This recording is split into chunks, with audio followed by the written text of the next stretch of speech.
To start, my name is Moses Farrow.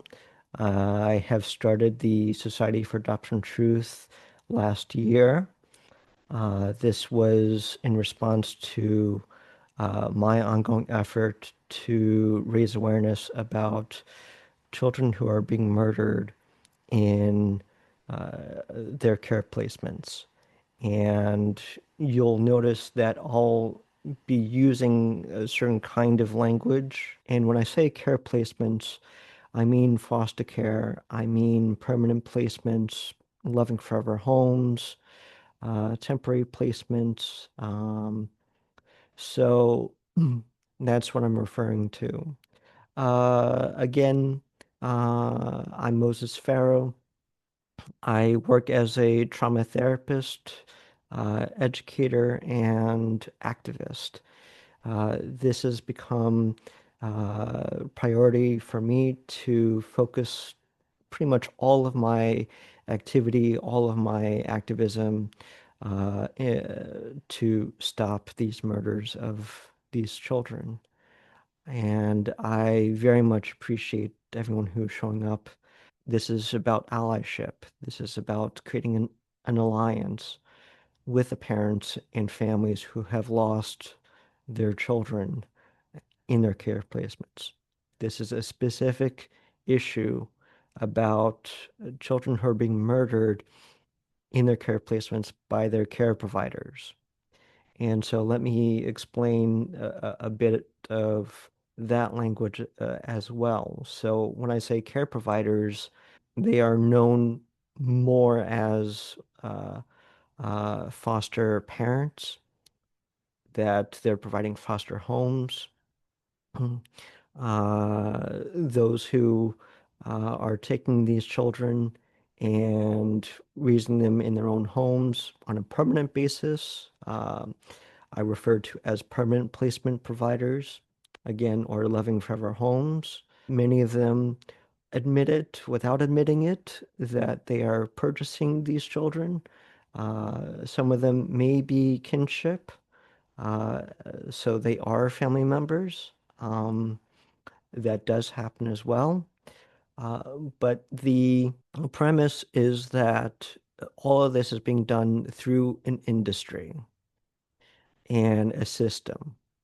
There is widespread corruption, and a lot of this corruption has to do with taking children wrongfully, forcibly, even illegally, and then run them through the system and placing them with people who end up murdering them. This is not right. This is wrong, and it needs to stop. So this meeting is about laying out what are the issues.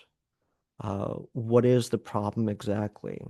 I fully expect that each of us might have our own lived experiences, uh, that we have our own ideas about what the problems are, and I hope that we'll get into discussion about this. So after discussing what the problems are, uh, the intention is to move it into what are the needs of these families. The families who are seeking justice, the families who are fighting for justice on behalf of their children, on behalf of their families. Some of these families have other siblings who remain in the system, who may have been in the homes of the murderers, um, who may even have witnessed and been there. So these families are left fighting a system.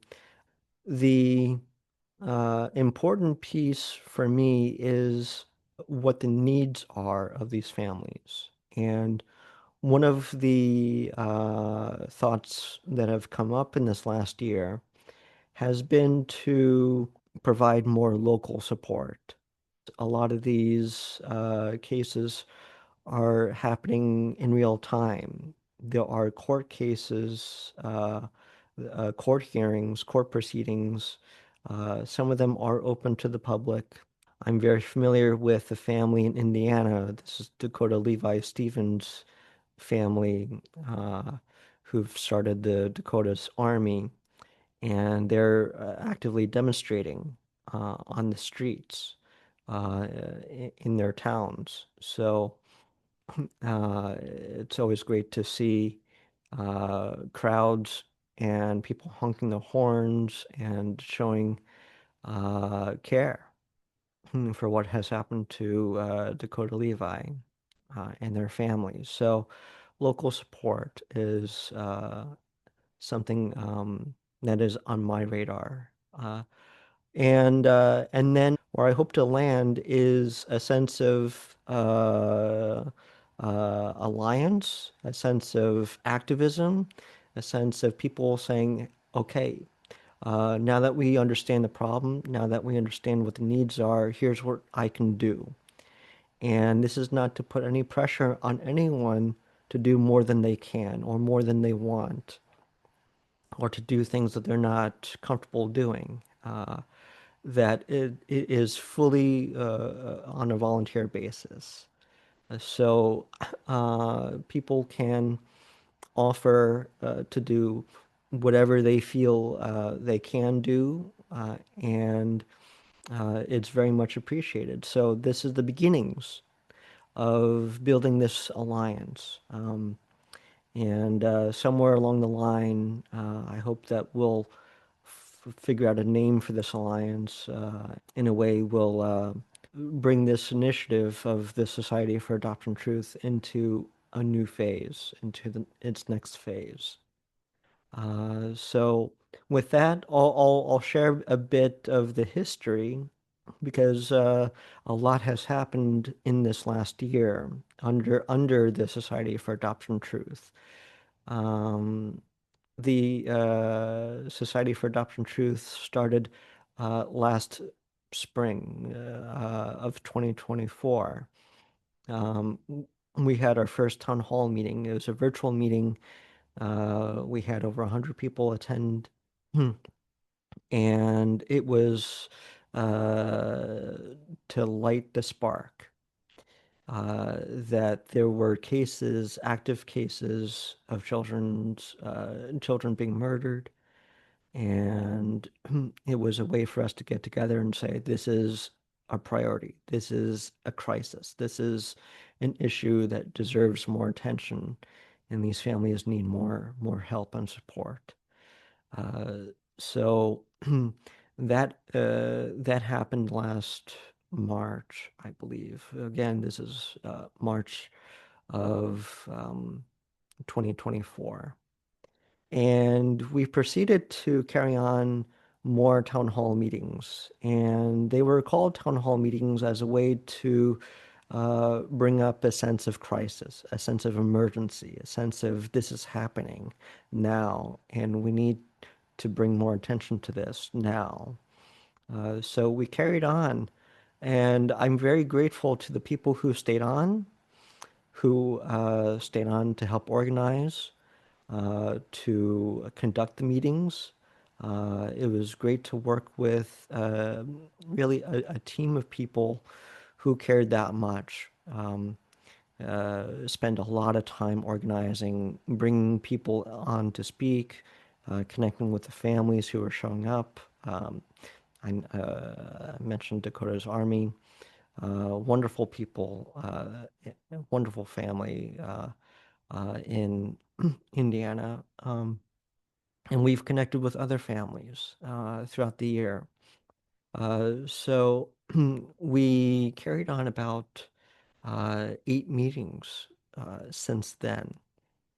And it occurred to me that it's really time to get organized more. So we developed a website, we have a Facebook page. There are a number of people who are sharing news articles, reports, information about various cases, about various children. Uh, I receive emails. We have a newsletter. You can sign up for it on the website. Um, So it is all in the works. It is all kind of in the beginning stages. Again, this has been around, this has been happening for a year and a half at this point. And in this time, I'm um, very grateful. I'm getting emotional because I'm seeing so many more people showing up and speaking up and raising awareness in all different ways. And it's helped me see that there's a lot of attention, a lot of attention outside of the circles that I've been in. There are hundreds of thousands of people, if not millions of people, who are paying attention, who are creating documentaries, who are creating content online all the time, graphics and videos. There's a whole true crime community out there that covers these cases and helps investigate them, find more information. So there's a lot of activity out there. And so this is me providing another way, another space, another initiative that works directly with the families and parents. So again, I really appreciate everyone who's showing up today. I'm going to share another screen and then open this up to more of a discussion. And this is what we've been working on. This is what's really kind of the most important is uh, a database. So from this database, I'm sorry, hold on. From this database, we have developed these statistics. And it is a work in progress. Unfortunately, very tragically, there are new cases occurring um, even as we speak. So I want to give a shout out to Cindy McQuay. Uh, let's see. Yes. Okay. Yes. Thank you, Cindy. Cindy has really taken this database on and keeping it up to date, creating these graphics. And we are starting to get these out now that, again, unfortunately, the numbers have reached um, in my opinion, high enough numbers to create significant statistics. So um, we have who they were, how old they were, um, their legal status. Again, that refers back to state care or trafficked. Um, Kinship, where they were murdered. This is by state. So we are developing a sense of what are the top five or top 10 worst states to, again, prioritize our attention where there are more murders happening uh, and who's murdering them and how. And there's more. There's obviously more statistics, more vital information, um, one of which is whether they're being homeschooled or not. So the lack of social supports and other professionals, again, that speaks to the abuse aspect of isolating these children, limiting their social interactions, and obviously exposure. Um, and uh, and so We will be developing these. Cindy and I did talk about releasing news statistics quarterly as more more cases come up, as the numbers keep growing. These statistics are ongoing, so we will continue posting them and releasing them. And that was one of the questions I've come across, which is what to do with these statistics. Who do we send them to? So that is a question to bring up here and get all of your thoughts and ideas about where is the most effective activism. Who needs to see these statistics? So these are available right now. These are available in our newsletters. These are available on our Facebook page. We are working on our website. The website is also a work in progress. You can sign up for our newsletter through our website. And the newsletter does go out um, primarily around the time that we're organizing these meetings. But we do hope to get more organized on a more monthly basis, and at the very least quarterly basis. So as again, as the statistics are updated, we will certainly be sending out the newsletter. So that will be a quarterly thing. Uh, um, okay, so I'm going to stop sharing the screen. You're certainly welcome to um, raise your hand at this point. So, Cindy, you're physically raising your hand. You can do that through Zoom or you can do that physically on your camera. So, go ahead. You can unmute yourself and I just want to add that um, I literally could do a 24/7 on adding names to our database. mhm, Um, and like those graphics would change every hour. mhm, Um, I mean, there's some days where I dedicate to just adding names. And then there's other days I don't have time.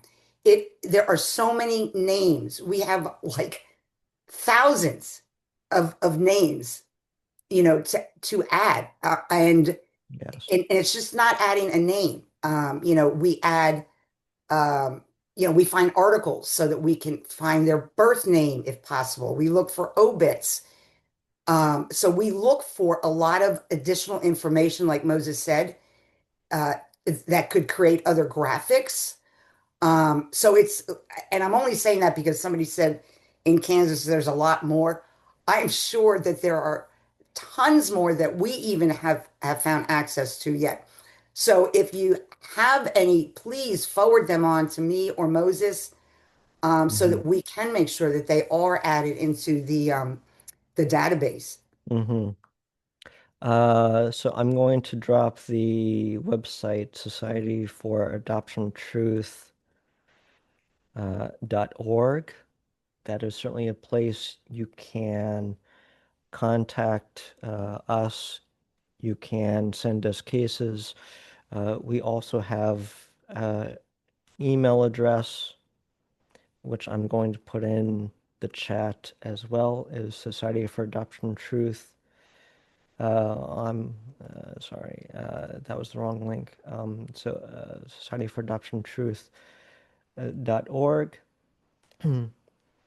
And so naturally our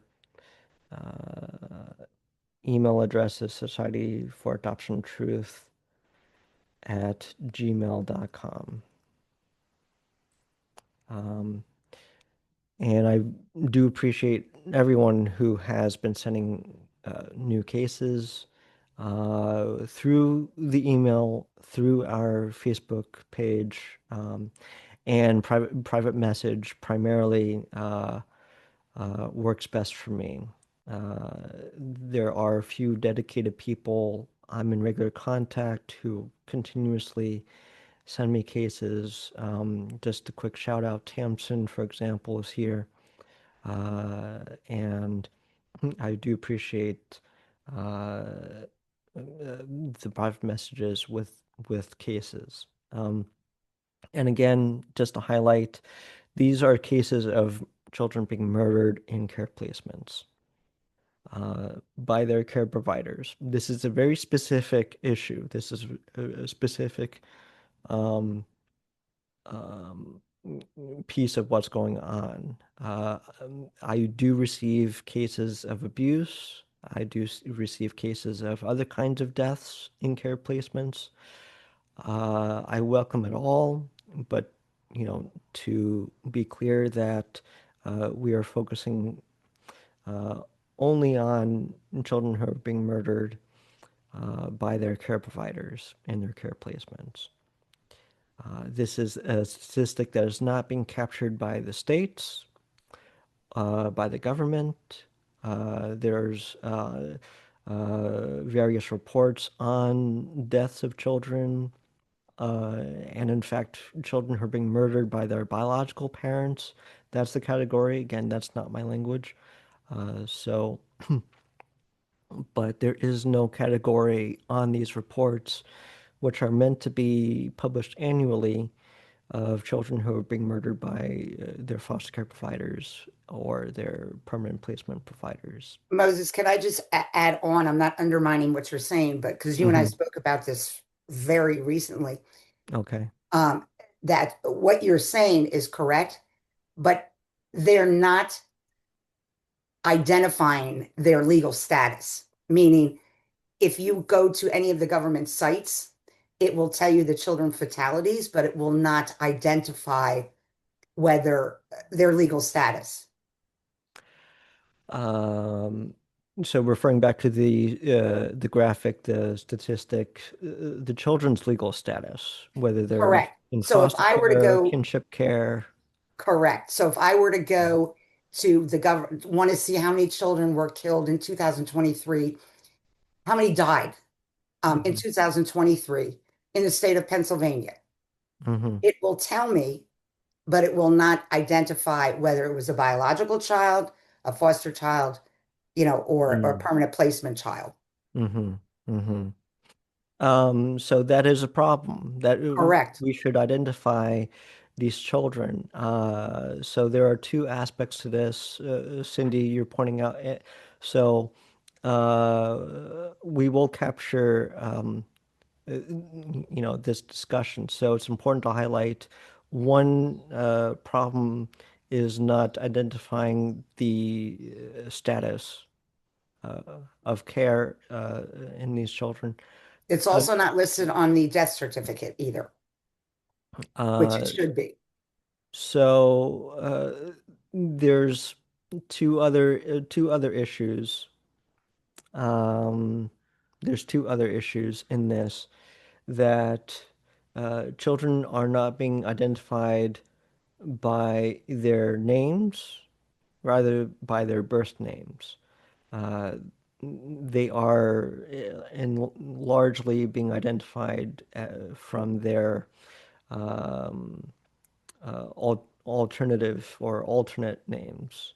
Now, I'm working really hard not to bring this up about adoption. So really, it's their traffic names. So that is a huge problem. I'm also noticing that through the media, and I see your hand up, Carla. So I'll wrap up my point and then pass it on to you. Really appreciate your patience. So these children are not being identified by their birth names. A lot of the headlines in the media, again, refers to the murderers um, as foster parents or adoptive parents. Many of them have those given name. Thank you. Thank you for that language there, Kimberly. So, given name and altered name. So, a lot of these media headlines even leave out foster parent and adoptive parent and just refer to them as parents. Uh, um, Similar to adopted child or foster child. Sometimes they will just leave out uh, those qualifiers, which are they're really important. Um, uh, I'll hopefully get into that a bit more, but I do want to pass this over to Carla, who you've had your hand up for quite a while. So please, you're welcome to unmute yourself, Carla, and share. Mine is just a really, really brief question, and it may be something for later. Mm-hmm. But as far as if you need any volunteers, or do you need any volunteers or anybody to help enter in those names in the database, or anything along those lines, like more admin type of work? Mm-hmm. Um, so I'll say it'd be great to have support on the database.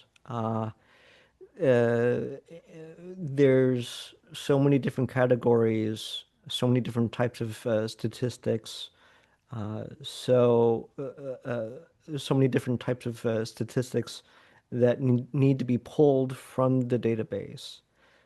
So I really appreciate your offer. Uh, and yeah, we can discuss that more. I would say get in touch with Cindy, um, and let's definitely talk about that more. Really appreciate your offer to do that. Thank you. I'll get in touch with Cindy. Fantastic. Thank you so much. And that's exactly what this meeting is about. What you can do, what you're willing to do, and we'll find a way to um, have you help out. So I did see as I was going through that there is an organization here, a new one.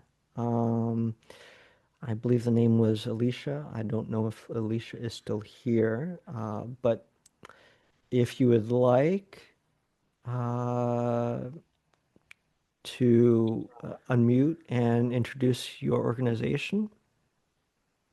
Hi, my name's Alicia Paschall. We've opened a program in Wichita, Kansas for case management, peer support, wraparound program. We interact with the court system. That way we can help parents keep their children in the home. We also we work with trying to get the kids back into the home, and we actually do prevention. Mhm. So we're trying to save the children before their experience. We all have real life experience in of losing our children as well. We have therapists that are on board, and then certified case managers. We take MPI, we take Medicaid, state Medicaid. So if we could get our name out there, we're kind of being kept from a lot Mhm. of agencies because we are helping get their kids back. And we are trying to get the resources before they enter in the system. So I'm willing to give you my cards, my information, whoever can help me. I'm just trying to we're brand new. We just opened up in Wichita. Okay, thank you so much for being here and Thank you. introducing your new program. Prevention is the key word I heard in what you're doing. You're helping to keep families together. So from my experience, it's understandable that you're being gate kept. This is not what the system wants. So this is in a way a good segue. And then I do see another hand up. So I'll just respond to this, Alicia, because you're highlighting another problem. Another problem is that children are being taken wrongfully and forcibly. And there's groups out there of parents uh, creating communities and comparing notes saying that their children were kidnapped by the state, by the system, by CPS, by caseworkers. Uh, so this is a significant problem, um, and certainly one that uh, needs to have more attention. There's many families out there, many parents. We're talking in the thousands of numbers, thousands of people um, uh, whose children are being taken from them in all different scenarios, in all different ways. And what we're seeing, part of the corruption, is that the reasons are being fabricated, that the reports are being falsified, that these caseworkers are coming up with really anything, anything, including making things up, to get these children into their system. You are aware that Title 19 funding, they get $1 million for every time that they terminate rights and they alienate. They give the kids why their parents are going through this. I have had this experience. That's why I opened. I have real life experience why I opened this program. Mm-hmm. And I actually I spent 5 years fighting in one state, and they crossed the state line to come after me in another state.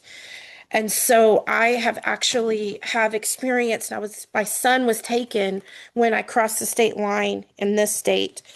So I have another case, and I have all this education. I'm certified, and I was given a piece of paper to go do all this. And I talked to Cassis and why our kids in Kansas, 86.6% of children are not going home. That's too high. That's way too high. We're not talking about PCP, that's protective custody, where my son got put in to PCP. That PCP is the police take them. There's no counts on that. There is no, kinship care is not happening. These people are isolating our children. That's where I Mm-hmm. come in. I'm stopping the whole thing. I can put case management. I've got a team of people, but I need Mm-hmm. my name out there. I need advertisement. Mm-hmm. And there has not been anybody that's willing to listen to us. Even the agencies are not wanting to open the doors. Mm-hmm. And some of my people that are on this group are part of me and my company. And if they want to Okay. talk, that would be great. Okay. Well, thank you so much for bringing on people from your program. Again, for being here. Uh, this meeting is being recorded. It will be posted on social media. And so I do hope that it will help bring attention to your new program and what you're doing there in Kansas. I'm very sorry to hear about your own personal experience. So many of us come to this with our own personal experiences and saying, this is what's happened to me, and here's what I need to do um, for justice. And so many people who are affected by this industry, by the system, have this personal passion for stopping this from happening to other families. So huge hearts, huge I hearts. will. I do want to say that Kansas has a program for families. It's preservation funding, and all the other states do too. But this Mhm. one is a 42 referral form, and they are not Mhm. using it. They're taking the preservation funds. The email information I gave is oversight. If there was people in this group that know Kansas, I'd like to get statistics together to be able to show the oversight and to be able to put together some kind of statistics about what's happening in Kansas because so many people are never seeing their children again. And since my son's been in care, I have not actually seen him physically, only on video. And he's in a home where he is not, I even turned it in over to the news. Nobody's taken an article on it yet. But Mhm. he is not being fed parental alienation. Everything is happening to him, and he's deteriorating. He has autism. They take children with disabilities, they make more money. Everyone Mhm. needs to study the Title 19. I'd be willing to give you any of my research if you're open to it. Thank you so much, Alicia. Let's definitely connect more. Uh, Thank you. so absolutely share your contact information, uh, and the email for us is in the chat, Society for Adoption Truth at gmail.com. Let's definitely connect and share more after this meeting. So we do have a couple hands up. I am seeing people dropping links as well. So uh, I don't want to mispronounce your name, but I'll say Nakia Hines. You're welcome to unmute and offer your comment or question.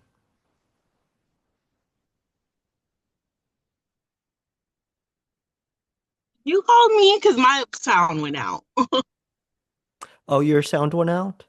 Yeah, I didn't hear what you said after she said the stuff about Title 19 and her son. I didn't get to hear what was said right after that. Oh, well, no, I was just saying you're welcome to say your comment. I just wanted to say, You're welcome to go ahead. yeah, hi everybody. This is my first time here. Um, I Thank you. I had this in my calendar for like 2 weeks. So I can't remember exactly what I read that made me want to come, but I know I wanted to come. And I just wanted to share that I also have like lived experience with this system and that I like maybe a year ago started a support group for the parents who it's kind of like a hybrid group of not only being affected by child protection services, but also like parents who use drugs or parents who have a history of using drugs. Because that's what my case was around, and I know that like that's automatically a fear. Like if you use drugs, it's like it's automatic that they're gonna take your kids. If you're on methadone, it's like automatic they're gonna take your kids. Like so, I just wanted there to be a group where we could like talk about that. So I have a group for that every Thursday night. I'm not sure if the people Mhm. here are affected parents, affected children, or what, but I'm interested. Hmm. I just wanted to share that. Thank you for being here and thank you for sharing that. Can she drop the link in the chat for that, Moses? You're Oh, sure? Yes, please. okay, I can do that. Um, Thank you. thank you so much. And thank you so much for offering another resource. So I am seeing, as we're talking about what the problems are in our prospective states, with legislation, with policies, with personal experiences, we're also identifying what the needs are. So going back to Alicia and her program, uh, you have a whole team of caseworkers and addressing particular needs. So moving the discussion more into that side of the issue, the needs. So what was just brought up about parents who are using drugs, uh, does that necessarily mean that there's abuse or neglect happening to the point requiring state intervention? Or is just the fact that you're using drugs enough for the state to say, maybe we need to investigate? So, how is that getting defined, right? How is that getting captured? How is that getting corrupted? So, I appreciate knowing that there is a resource out there. We should definitely connect. So please do put your link, your contact information. Those who run programs, um, certainly put your links, put your contacts in the chat. They will be captured. And I will certainly be reaching out, or we will certainly be reaching out and making contact with you. So that goes back to who is here, who is showing up, who is here as parents and families who are directly impacted by the system and in this industry, who have had their children taken, who have had their children murdered, as well as uh, allies from the community throughout the country, and that was identified in the newsletters. Uh, uh, we need people with certain skill sets, with certain professions, with a certain perspective on what the issues are. So this is both widespread and very specific. Because again, state laws and policies vary on a local level as opposed to a federal level. Um, and then the various needs in terms of offering support and all the different kinds of support. So, with that, is it Tanesha? You're welcome to unmute yourself and uh, share your comment. Hi, thank you. So, I'm from New York State, New York City, Harlem in particular. Okay. Um, I think that, I was invited to this meeting because I'm connected to national organizations that are doing this work. I suggest people study what's happening in New York State. Is very important to put a historical context on this, and this is the legacy of slavery. Enslavement, of taking our children away. I haven't heard much about the diagramics and whose children are be taken and at what rate. We Mhm.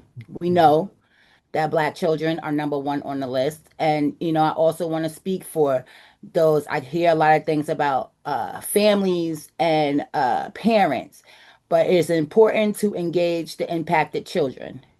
I will be 50 years old. I was taken at birth. I spent the first 3 weeks of my life in a hospital by myself. It is important to show the generational harm, right? So because I had no one, the three children that I had only had me.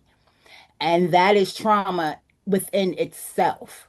Um, Mhm. so it's very important to have the voices of the impacted children who are surviving and who are navigating this world without their roots. I had a closed adoption, which was horrible. I think it's also important to talk about how it intersects with these other institutions. And I just want to say, because you use drugs, again, that does not make you a bad mother or a bad father or any of those things. It's very important to identify, the stereotypes that they use to separate our families and how the where that sends a child. Okay, so because I had a closed adoption, I was thrown back into the system at 11. And everything that you think can happen to a Black child happened. And we need to connect that this is how a lot of sex trafficking comes up, right? When you tell a child that no one wants them, especially their family, they develop differently. Hmm. And it's a different world for us. And, navigating that. It also leads to a lot of mental health issues that we didn't give ourselves, right? Right. So, the child welfare, you know, racket is a scam. It is a moneymaker, and would love to connect with all the awesome work that we are doing in New York State around this issue because it really is a national issue. And I think that we would all be stronger together, leaning on each other, leaning on, our lived experience. I have to push back on a little thing. Professionals do not beat the lived experience of the people who have survived this and also chose to do work to fight this. Nobody pays me. This is Hmm. about my family. This is about my children. And the last thing I'll say is that I found my family is going to be 2 years to this day. And the only reason why I found my family is because of the connections that I have. If I didn't have the connection and the education that I have, I would never have found them because I had a closed adoption, which means it was literally illegal for me to get my original birth certificate, which is also a form of trauma and violence against children. So even in finding my family, when we talk about reunification, everybody thinks that it's this happy thing. It is not. It is just as horrible as family separation. I found out I have 6 siblings. I found out that my birth mother, literally because of the trauma that she had, literally repressed the memory of me, repressed the memory of carrying me, repressed the memory of having me, and literally lamed her last child, Tanesha, too. So I was replaced. So these are the type of stories that we need to hear because I'm not supposed to be here speaking to y'all right now. I'm supposed to be dead or in jail because Hmm. that is the life that they set me on. Right. So having to do mental healing every day, we talk about healing and we put healed, we use the ED. People who go through this, parents and children and families who go through this, it is a constant, of working on yourself to continue healing for the rest of your life. So we just really have to understand, the violence that is committed against our families and stand together to stop it. Thank you so much. Thank you so much. Uh, thank you for Uh, sharing. Tanisha, I just want to comment that uh, we have, my gosh, I can't even get the words out. I'm sorry. In the graphs, um, we definitely have people of color as one of our charts and disability. What else was homeschooled? Because you are 100%, Tanisha, we are seeing that it is a higher rate of people of color. So, uh, yeah, thank you for sharing. Thank you for being here, Tanisha. Thank you for the work that you're doing, again, from a personal place.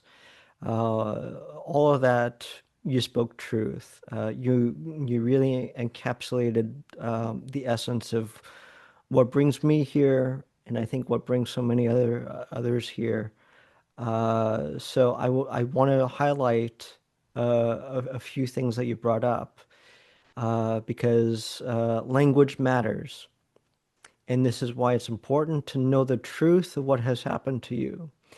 And you spoke to this, but I'd like to highlight there is propaganda, there is brainwashing, there are particular narratives and messages being sent out to the victims, to society. You're right. This is national, it's international, but it is across the country.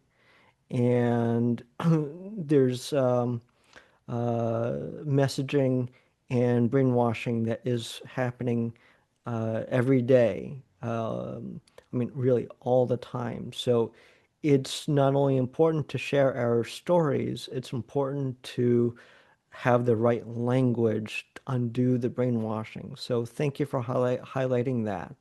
And part of that, taking back the narrative, as we like to say, is this is slavery.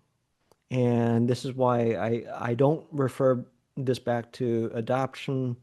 Um, I know that there's plenty of people who want to reframe adoption as trafficking and slavery.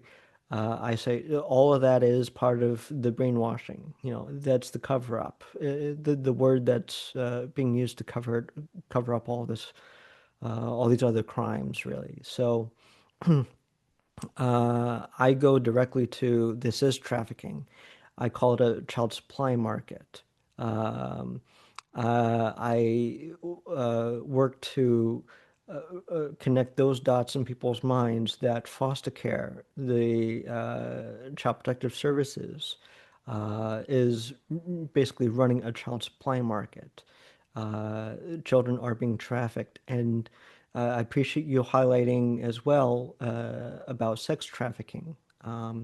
It wasn't until I started connecting with anti-human trafficking organizations where they are doing the statistics, the studies on children or really at-risk populations, which includes children from foster care, and not just coming out of foster care, not just runaways, and adding up all those vulnerability factors, all those at-risk factors. So th there's a statistic that stood out to me. 60% of runaways from foster care end up being sex trafficked. Uh, Yes, Moses. And I'm talking about the 1990s, not to show my age, because I have mm, 3 children and 4 grandchildren, uh-huh. right? I don't look like what I've been through. But I'm Okay. talking about my experience happened in the 90s, okay? I went from Mhm. being thrown in group homes with um counselors who sexually assaulted me to feeling like when you're a child and you go through things like this, you have abandonment issues, you have feelings of worthlessness, so you become a people pleaser. So you don't think about, the Mm-hmm. things about you that should make people like you or want to be around you. You feel like you have to prove to people that you're worth loving. And that sometimes, too many times, ends you up in a sex trafficking situation where your mind is so messed up, that you feel like all you want to do is make this person money so that they can love you, right? And it's things Mm-hmm. like that that we don't talk. It's the perfect uh ground for predators. Uh, Children in the system are like the perfect mhm. people that predators go looking for. So, when we talk about runaways and things like that, we also have to start lifting. And it took me years. I didn't start talking about this, about my personal experience. I don't know if y'all know what Huts Points is in New York, but it used to be in the Bronx where all the girls was outside and all, the Johns or whatever came. It used to be like a strip Okay. in the 90s, and I was out there, and all I wanted to Mhm. do was make this person money. It didn't make what I was doing, how my body was being used. And it needs to be lifted up that this is how. And the generational thing, Moses, is very important, right? I work with someone who is Yes. 63 Yes. and went through these things. So I think it's really important to show the generational harm and how it's leading our children even more into these dangerous situations where some of them no one ever sees again. And it's all connected in terms of the active propaganda and brainwashing, the misleading with the language. So you're tapping into a few key things intergenerationally. That is what we're finding, that we're coming to the truth of what has happened to us much later in life after we've experienced all of this. And to be that generation to say this has got to stop, uh, it is having these kind of conversations and sharing our experiences for the next generation. So they are more informed younger, and we can focus more on prevention rather than intervention, right? Because I certainly don't want to see a whole new generation to have to go through all the things that we've been through, because there isn't enough of us to push back on the propaganda and the brainwashing and the messages that they're hearing on the daily. Uh, so there's that. The next thing to highlight from what you're bringing up, the access is a huge problem. Uh, so I will highlight a case, really a family that I've connected with personally in North Carolina, and in fact, there are two mothers, Sherry McClelland and Felicia Chandler, uh, the mothers of Blake and London Devon. That's how they're known out in the media. Their given names were Trenton Schuler and Mariah Foster. So I refer to them as Trenton and Mariah. And not 1 week later, after the news broke the story about Trenton and Mariah's murder by their permanent placement provider, after experiencing years of abuse, uh, the media went back out saying, hey, we have a 13-year-old boy who is looking for a permanent home, a loving forever home, with a quote from him saying, I will love you um, if you let me come home with you. Like, uh, that stood out to me. And sometime after that, they made an announcement that they've updated their state website listing all these other children seeking permanent homes, permanent placements. And I'm like, you're putting them on display after you've broke a story about two children who've been brutally murdered by their care provider. So the woman's name is Avante Devon, and she had started off as their foster care provider. In Felicia's case, it was put to her that it was a reunification case, that she was going to get her boys back. And somewhere in the process, there were conversations with Avante about turning it into a permanent placement case and not a reunification case. And so she ended up getting all of her boys. There were three boys and two girls. And Avante ended up killing Trenton and Mariah at different times. Um, and none of this came out until a missing persons report emerged just last year. So we're talking about this has been going on for the last 12 to 15 years, since like uh, 2011, I believe. So, um, yeah, going back to my point, the states are using their funding to put hundreds of children on display for anyone who has access to the internet. And I mean anyone.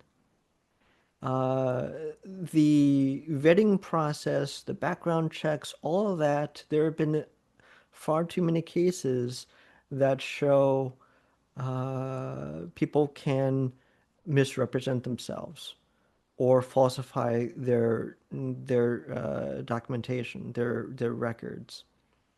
In Avante's case, it was revealed that she has 9 aliases. 9. And that was not captured in any of the vetting process for her to be a foster parent, right? Foster care provider, or a permanent placement provider. Uh, in that case, the caseworker is on camera saying she didn't do a background check. It wasn't part of her job. And yet she's the one who placed both children with her. So it is important to get very specific and very detailed about the actual process and all the various points it gets corrupted. Uh, so two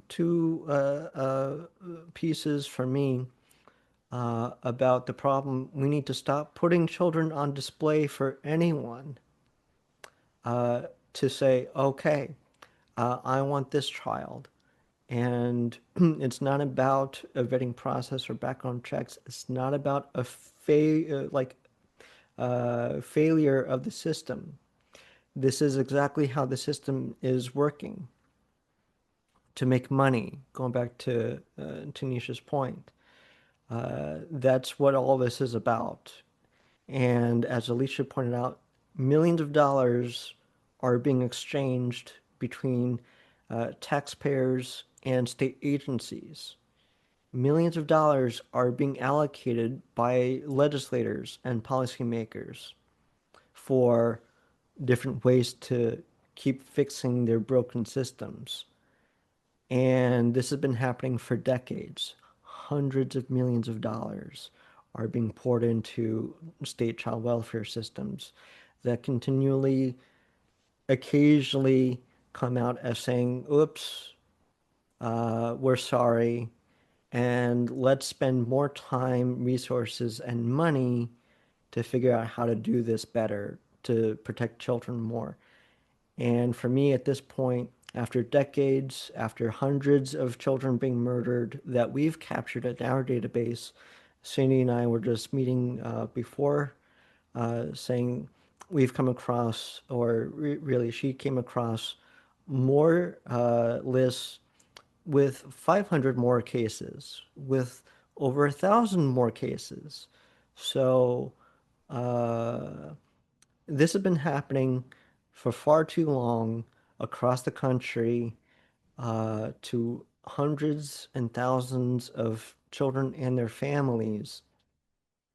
And it is time to stop letting the states, letting those in leadership continue to say, oops, we're sorry, we got to spend more money, time, and resources to keep fixing a system, which I think has been also brought up. My other final point about this uh, is uh, um, is what so why are we using these broken systems?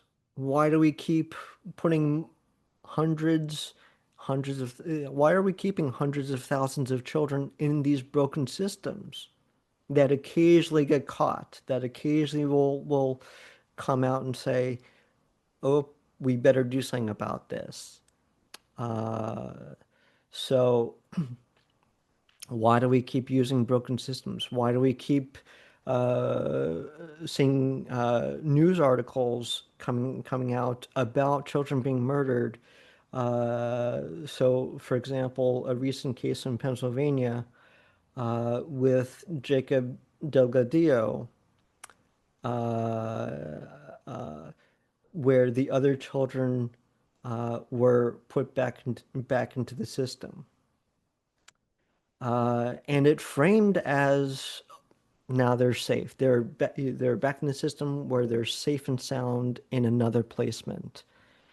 And he, at least as far as I go, and I think a handful of other people here who I know are out there saying no. That doesn't reassure me that these children are safe, putting them back in the system.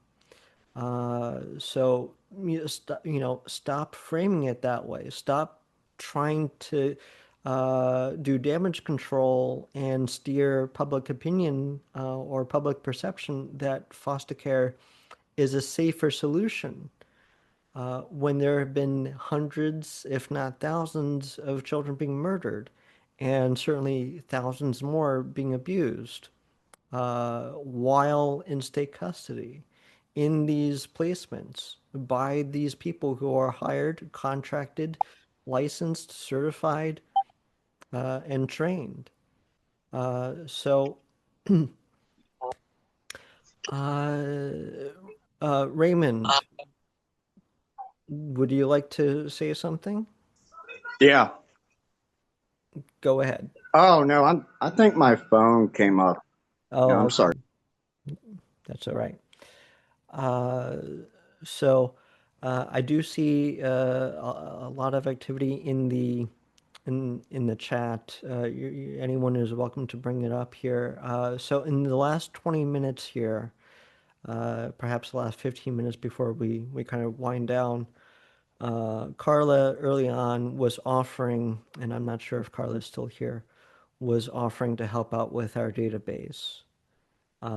We have a number of people who have created programs, who are working in programs in New York, Kansas.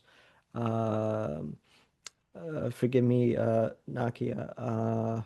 Not sure where you're from, but I did see that you put your link in the chat. So we have people who are in programs and running programs, which is really wonderful in terms of building a network, again, across the country. So this was an idea that was brought up in a previous meeting about a national network. And there was ideas or suggestions about creating an alliance with people with lived experience, with these parents and families who are seeking justice, fighting for justice on behalf of their children, and running into roadblocks. So if people have other ideas, other ways to encourage community action and activism, anything that we can do for Society for Adoption Truth. What we're doing, we're creating a database that is the cornerstone of our work. Uh, um, we need to lead with the evidence. That's how I put it. We need to lead with the evidence. Here's the truth of what's happening. And I'm also dispelling the propaganda and the brainwashing so people can see what is going on. That this is not within certain ways of framing it. This is not sugarcoating. This is not misleading authorities to see these as missing persons, while the murderers are getting away with murder for years. So I'd like to see more local activism with these families. I'd like to see a partnership with law enforcement to encourage them, to inform them, to red flag any missing persons report coming out of the system, coming out of foster care or permanent placements, to flag them and say, maybe we should, go down two different roads between missing persons and identifying suspects. So seeing it more as a potential murder case. So, uh, so the other aspects of what we do in terms of the highest priorities is about legislative action. And what I mean by that is holding legislators accountable. I'm not seeking to partner with them. I'm not looking for them to keep reforming the system, keep passing bills about the system.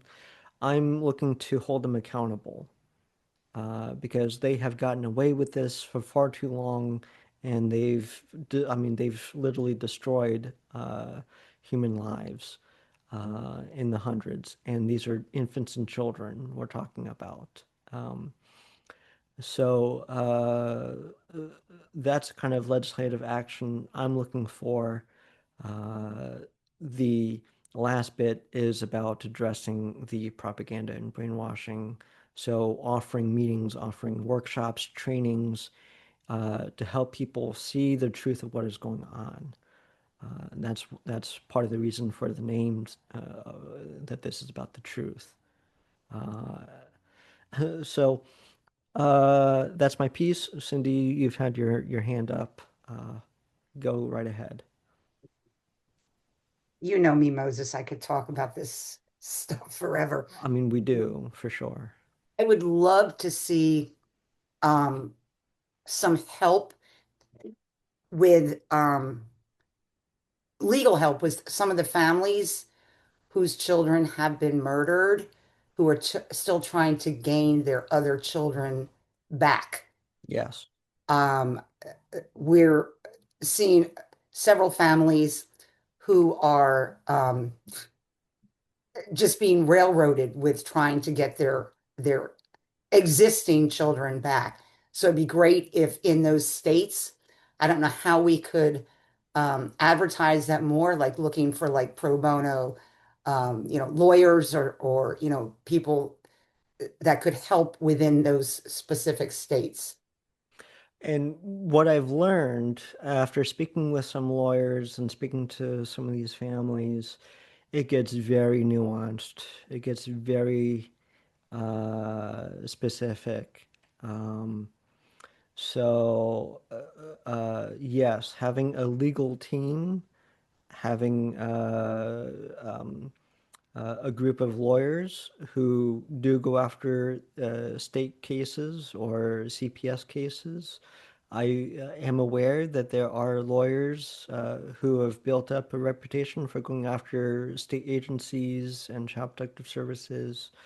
So it'd be great to build a list of who they are and get that out there.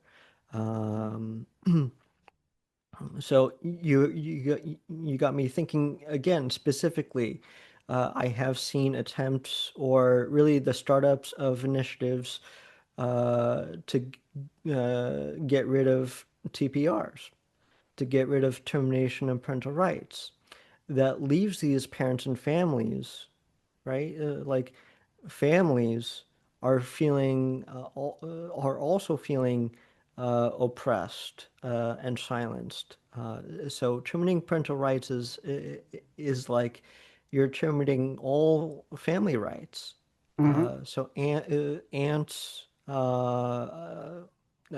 aunts, cousins, um, th- grandparents find themselves without any legal status. Um, so many of these murder cases, it's the state versus the murderers. It's not the families versus the murderers. No, So the legal status is important. So that comes through the termination of parental rights. I'm against termination of parental rights. So I am aware that there are people working to start that up. There is another initiative around stolen children. There was an organization that has started June being Stolen Children's Month to raise awareness about stealing children. So again, the framing of the language is important. Is kidnapping, stealing, taking versus adopting and fostering. So we need to clear up the language. it'd also be great, Moses, to get somebody who's good at editing. video, you keep talking about we'd love to put all these statistics like into a YouTube thing to get it out there. Mm-hmm. Um, you know, I don't have that capability, or it would look like, my grandson did it if I were to do one. So it'd be Okay. great to have somebody who was really good at video editing and could compile some of our stats and stuff into um a short, I don't want to call it an infomercial because that sounds like I'm promoting something. Uh, Well, if I may, so two things. One thing, I've developed an outline of different teams to address these various things. So I'll get into that. But to your point, I've been looking for a way to create PSAs. mhm. So I know that you recently connected with Shannon Henderson in Arizona. She is a longtime activist in her state there, also with her own lived experience, doing this for a number of years. So, I'd like to give her a shout out. Um, she's also developing a database. But to your point, she asked, well, can you turn your graphics into video or slideshow or something? Yeah, she did So ask me that. we need people with various skill sets. So going back to these teams, yes, in terms of raising awareness and online, so we need a content creation team, people who to create graphics and videos and curate the information, put it together. So, all that goes into video content and image content. We need people like that. So we need a research team. Again, people just to spend 5 minutes a day or an hour a week to do a search for these cases. I'm going to outline the teams and then address your raised hand. So thank you. Um, we need a research team. We need to take a deeper dive into these cases because the media typically stops at the murder case. Uh, I haven't found many cases where they ask the questions. Well, where do they get the children in the first? How do they end up with these people in the first place? Um, so we need people to investigate further, where law enforcement and the media stops. So it's important to have people who go further into the investigations, further into the backstories. So we need people who are uh, looking at the legislation and the policies, the loopholes, the way that the media continues to frame it as, well, it's a failure of a system and these are broken systems. We need to fight back against that propaganda. There are a number of teams, and when I say teams, more than one person, two, three people working on these various things. Uh, so, uh, so yes, let me hand it over to Nakia. Is that how you pronounce your name? You're welcome to unmute yourself and share. I just wanted to say when you said we need people for like to make graphics and content, I was like, oh, I love doing that. So like it's another hobby. I have like Instadoodle, which is like a little doodle program that makes the videos where it looks like you're sketching whatever you made, you know? And then I like like graphics and then like flyers and all kinds of stuff. So I don't know. I do it for work a lot and I'm not like a professional or anything, but whenever somebody needs a flyer, they call me. So yeah. Okay, well, thank you for pointing that out. We will definitely talk more about that with you. Thank you for sharing that. Alicia, you have your hand up. So my what I have ran into in this whole situation is that the states are already makes their decisions as soon as the kids go into care. They just got to go through the motions and they fix the narrative. My question is, how are we going to convince the states to give the money to prevention programs like mine and then not go after the children the way they are? I believe that TPR should not happen. It does destroy lives, but they also stack the books against you. So what they do is they go in and they use their services. I used all my outside services. And Hmm. then they get the narrative and they pay them pretty good money. And then they go to court and they say, for instance, one, they use visitation centers.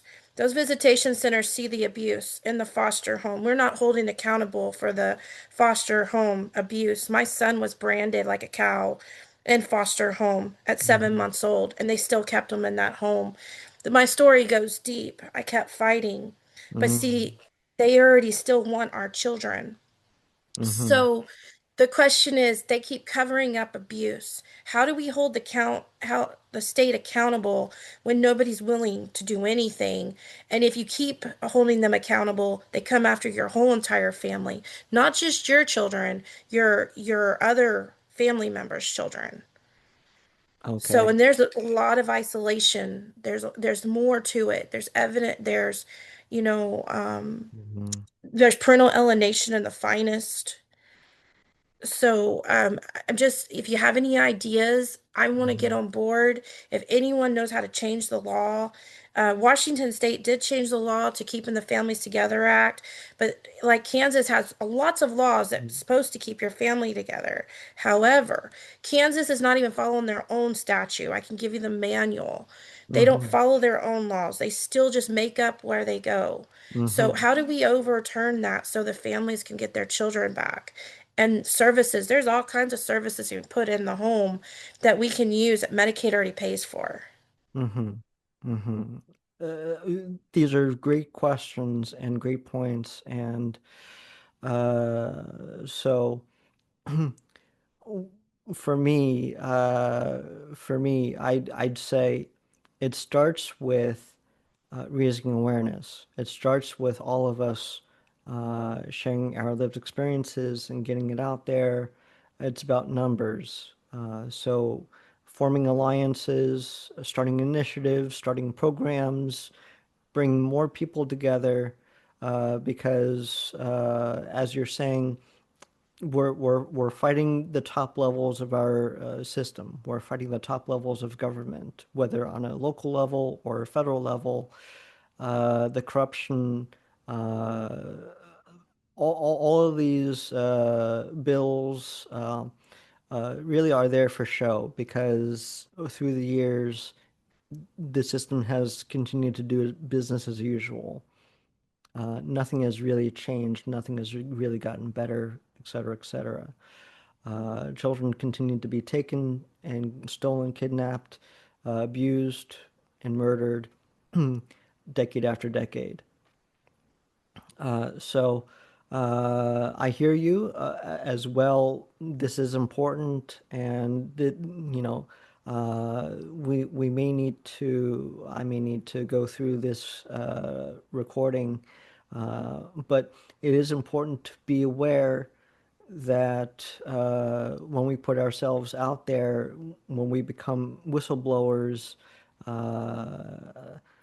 yes, there is risk that we take on, uh, and we have seen. So there is an atmosphere, an environment of fear with those who want to do something, who know they need to do something, who know that what is happening is wrong, that um, the system, the states have used a number of us as examples to keep the rest of us silent.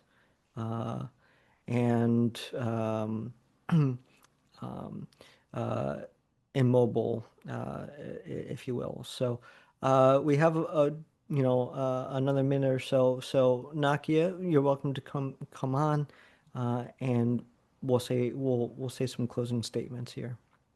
I'll just say really quickly that the American Bar Association has a really good NTPR webinar series that they're doing for like the last year or so. I don't know, last something. But it's just, it goes back. You can watch the recordings and they're still going on right now. There's one coming up September like 17th uh and 19th, a workshop and a webinar. And it's just on their website and they talk about like the law around it and strategies for lawyers and stuff like that. So I don't know, it's really good. I can try to find the link and drop it in the chat in like a minute. I can try, but it's on their website. Mm, mm. Thank you for sharing that. So thank you all for showing up today. Thank you for all your efforts. This is just the beginning for us. So I do hope that you'll sign up for a newsletter. I do hope that we will stay connected. I will reach out to those who shared about their programs and offerings to help out with us. You're certainly welcome to reach out to Society for Adoption Truth at gmail.com. If you have any other ideas, if there's anything else you particularly would like to help out with that you didn't have a chance to share. I haven't paid attention to the chat, but I will read through it after the meeting, um, and just thank you all. So we will again work on just the basics of naming this initiative, uh, going through our own rebranding.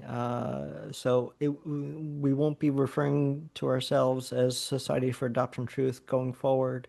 But that's going to be in the works for probably a while. It's just to announce that this is a new initiative. We all feel very strongly about what is happening to these children and families. So again, thank you for your time. Thank you for your efforts. And we will stay in touch. We will continue this effort together as allies. Thank you all again, and we'll be in touch.